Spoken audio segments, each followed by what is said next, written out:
Assalamualaikum warahmatullahi wabarakatuh. Salam sahabat Nusantara. Hari ini saya akan sedikit usil-usil terkait rekan-rekan teman sejawat para advokat. Saya tentu akan memberikan sedikit pandangan atau pendapat terhadap beberapa rekan-rekan advokat yang sering pansos, ya, panjat sosial. Nah, saya sering melihat seperti ini. Akhir-akhir ini, kenapa rekan-rekan advokat ini lebih banyak saya melihat menunjukkan gaya premanismenya. Jadi bukan gaya sebagai kaum intelektual, bukan sebagai gaya seorang penegak hukum, bukan gaya sebagai seorang advokat, tapi lebih kepada semacam seorang preman. Tentu masyarakat nanti bisa melihat, kita juga bisa membedakan mana yang dikatakan tegas, mana yang dikatakan gaya-gaya preman. Masyarakat bisa menilai.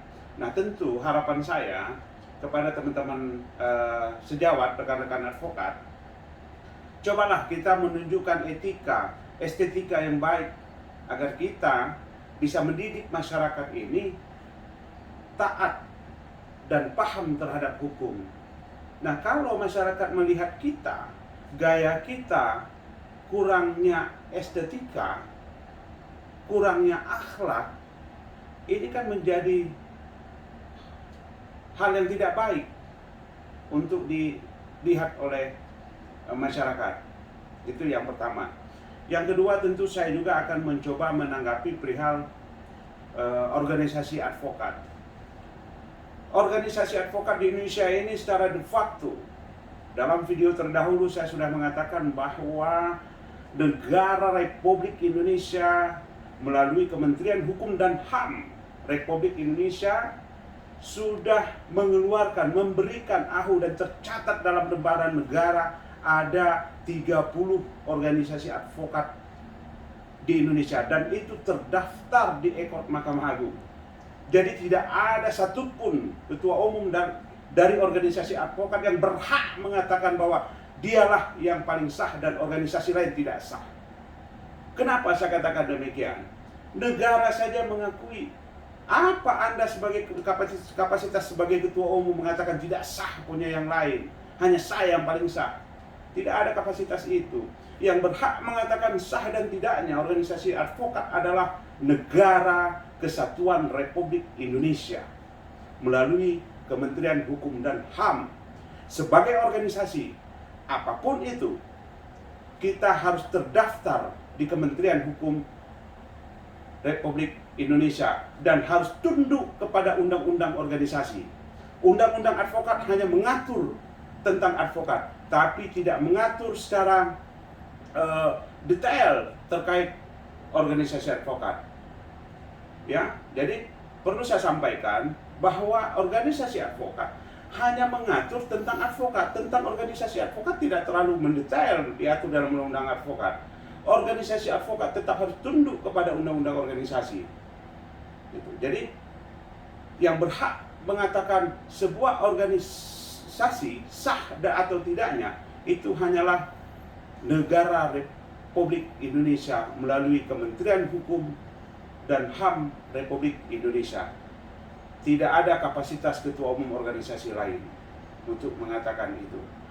Nah, kemudian cobalah kita mulai hilangkan rasa ego. Sampai kapan sih kita melihat organisasi advokat ini baku hantam, saling serang, saling menjatuhkan, saling menjelekkan? Ayo kita hilangkan rasa ego. Mari kita duduk bersama, mari kita duduk bareng. Semua daripada ketua umum organisasi advokat yang diakui oleh negara, kita kumpul duduk bareng untuk merumuskan. Yang pertama, kita mencoba mendorong DPR RI selaku legislatif yang punya kewenangan untuk merubah, merevisi undang-undang advokat. Kita sampaikan kepada anggota dewan yang terhormat, anggota dewan, kami kepingin adanya suatu wadah atau konsorsium terkait advokat, yaitu Mahkamah Kehormatan Advokat. Kita sepakat organisasi advokat satu kode etik. satu Dewan Kehormatan.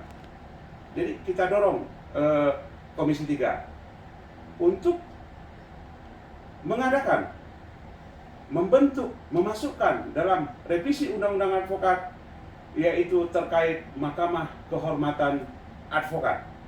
Itu ya, saya pikir itu yang perlu kita dorong. Tidak perlu ribut sampai kiamat tidak akan menyatu organisasi advokat sampai kiamat.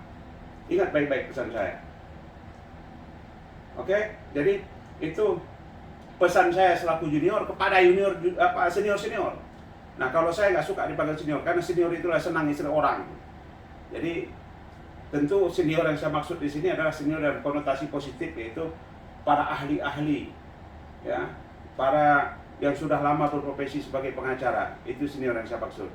Oke, itu pesan dari saya selaku Ketua Umum Perkumpulan Advokat Indonesia. Sekali lagi, kalau kepingin organisasi advokat ini menyatu, buang semua rasa ego, mari kita duduk bareng, musyawarah, kita dorong DPR RI untuk revisi Undang-Undang Advokat. Salam sahabat Nusantara, salam Pancasila. Assalamualaikum warahmatullahi wabarakatuh.